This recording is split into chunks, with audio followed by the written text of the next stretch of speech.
हठ योग के अर्थ पर चर्चा करेंगे, उसको समझने का प्रयास करेंगे कि हठ योग क्या होता है। इसके पीछे कारण है कि जैसे ही हम हठ योग शब्द सुनते हैं और उसमें विशेष रूप से हठ शब्द सुनाई पड़ता है तो हमको ऐसा लगता है कि हठ योग तो एक ऐसी क्रिया है जिसमें बहुत कठिन अभ्यासों का समावेश किया होगा जिन्हें हर कोई नहीं कर सकता। तो ऐसा एक हम जो है विचार बना लेते हैं हठ योग के प्रति। दूसरा इसका कारण है कि हम जिस परिवेश में रहते हैं वहाँ हठ शब्द का प्रयोग हठ के लिए किया जाता है। जैसे कोई कहे ना कि ये बात तो पत्थर की लकीर है, इसने जो बोल दिया अब ये कर कर ही रहेगा, ये बड़ा हठी है। तो उस हठी शब्द से प्रभावित होने के कारण उसका बार बार व्यवहार देखने से हम हठ योग को ये मान लेते हैं ये बहुत कठिन क्रियाओं का जो है समूह है, ऐसी क्रियाएं इसमें ली गई है। जबकि ऐसा नहीं है। हठ योग में जो है दो योग शब्द तो हमने देखा ही है।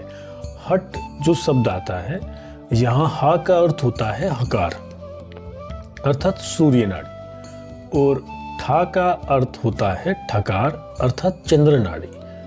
अभी आप देखिए यहाँ अगर हम एक वाक्य में एक पंक्ति में कहें कि हठ योग क्या है तो बोला जा सकता है कि सूर्य और चंद्र नाड़ी का मिलन ही हठ योग कहलाता है। या हम ऐसा बोल सकते हैं कि हकार और ठकार का मिलन हठ योग कहलाता है। लेकिन ऐसा बोलने से हठ योग की जो अवधारणा है, उसका जो कॉन्सेप्ट है वो हमको क्लियर नहीं हो पाएगा। आप देखिए ये जो दोनों चीज़ें इसमें बताई गई है, हकार और ठकार, हा और ठा, ये दोनों एक दूसरे के विपरीत है। इनके मध्य एक द्वंद्व है। द्वंद्व हमेशा विपरीत में होता है। सूर्य नाड़ी की हमने बात करी तो सूर्य की प्रकृति कैसी है, वो उष्ण होता है, गर्म है। और चंद्रमा शीत अर्थात ठंडा होता है। तो दोनों का मिलन हठ योग है। हठ योग नाड़ी पर काम करता है और प्राण पर काम करता है। उसको आधार मानकर ही ये पूरी जो हठ योग की परंपरा है वो कार्य करती है। लक्ष्य सभी का एक है। जैसे विभिन्न नदियाँ अलग अलग जगह से निकलती हैं, अंतोगत्वा सभी समुद्र में मिल जाती है। तो हमको जानना ये है कि यहाँ जो केवल ये हकार और ठकार तक नहीं है।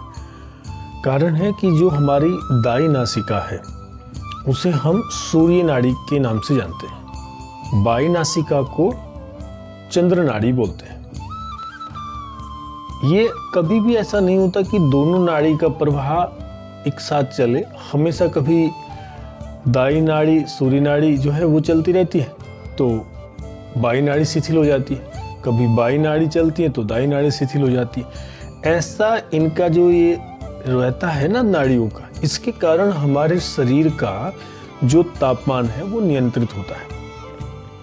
लेकिन योग साधना में देखा जाता है ये जो नाड़ियों का जो कभी एक नाड़ी का रुकना दूसरे का चलना, ये बताता है कि व्यक्ति का प्राण पर नियंत्रण नहीं है।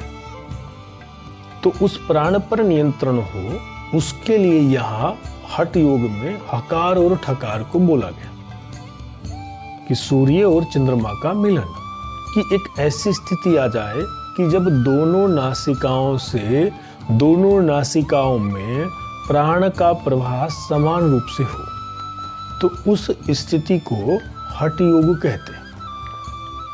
इसके उदाहरण देखिए, जैसे मैं आपको बताया कि सूर्य और चंद्रमा का मिलन हठ योग है। केवल सूर्य और चंद्रमा का मिलन ही हठ योग नहीं है। अगर उदाहरण हम ले तो जिन भी ऐसे पदार्थ जो हैं या वस्तु जो है उनके बीच में द्वंद्व है, उन सबको आप ले सकते हैं। जैसे रात दिन, उष्ण शीतल, वात पित्त, है ना, ये सब रजस तमस, ब्रह्म जीव, शिव शक्ति। शिव का स्थान बोलते हैं ना हठ योग में कि शिव का स्थान होता है ऊपर, यहाँ पर भ्रूमध्य, और शक्ति का स्थान होता है नीचे मूलाधार में। तो उनका मिलन हठ योग कहलाता है। ऐसा बोला जाता है। तो इसके जैसे हम प्राणायाम करते हैं, थोड़ा विषय से हटकर मैं आपसे चर्चा करूं, जब हम प्राणायाम करते हैं अनुलोम विलोम, तो हम ऐसे नासिका पर ऐसे हाथ रख लेते हैं, तब लेते हैं। तो ये प्राणायाम नहीं है। प्राणायाम का उद्देश्य होता है जिसके माध्यम से हम प्राण को अपने अधीन कर लें। और यदि हम हाथ का या अंगूठे का, उंगलियों का सहारा लेते हुए प्राणायाम को करते हैं तो हम प्राण के अधीन हैं, ये ध्यान रखना चाहिए। वो प्राणायाम की जब वीडियो होगी तो उसमें मैं आपसे उस पर भी चर्चा करूंगा। तो अभी हम हठ योग का अर्थ जो है उसको समझने का प्रयास कर रहे थे। तो जिसके बीच भी द्वंद्व होगा उसे हम हठ योग में रखते हैं। जैसे सूर्य चंद्रमा, शीत उष्ण, रात दिन, इसे हम हठ योग कहेंगे। तो इतना मुझे लगता है आप सभी को समझ आया होगा। इसके बाद आप देखिए यहाँ पर कि ये जो हठ योग है इसकी परिभाषा हम कहें, हठ योग में ये पूरी तरह से, क्योंकि हठ जो योग का काल है, कालखंड है, इसके 5 कालखंड है। उन 5 कालखंडों में से चौथे कालखंड में हठ योग आया है। 10वीं से 19वीं शताब्दी के मध्य ये आया। उसी समय के सारे ग्रंथ हैं। तो उस समय क्या है, इसके पहले मनुष्य शारीरिक रूप से बहुत अधिक व्याधियों से ग्रसित नहीं था।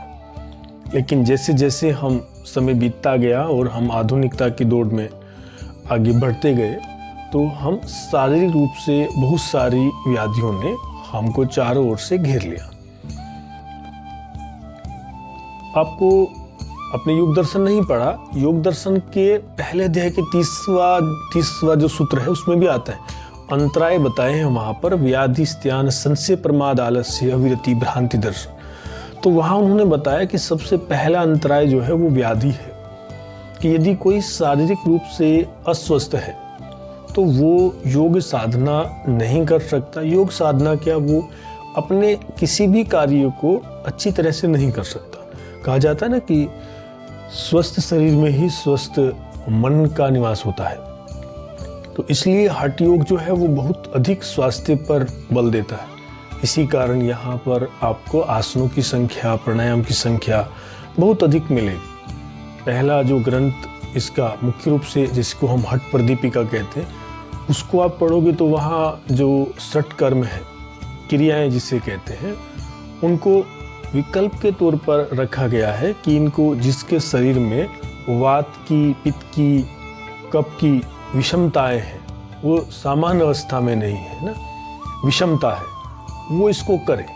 लेकिन जब हम घिरण संहिता पढ़ेंगे तो वहाँ महर्षि घिरण बोलते हैं कि ये सबके लिए अनिवार्य है और षटकर्म को योग के प्रथम अंग के रूप में वहाँ पर लेकर आए। तो ये अभी मैं योग के अर्थ पर, हठ योग के अर्थ पर आपसे चर्चा की।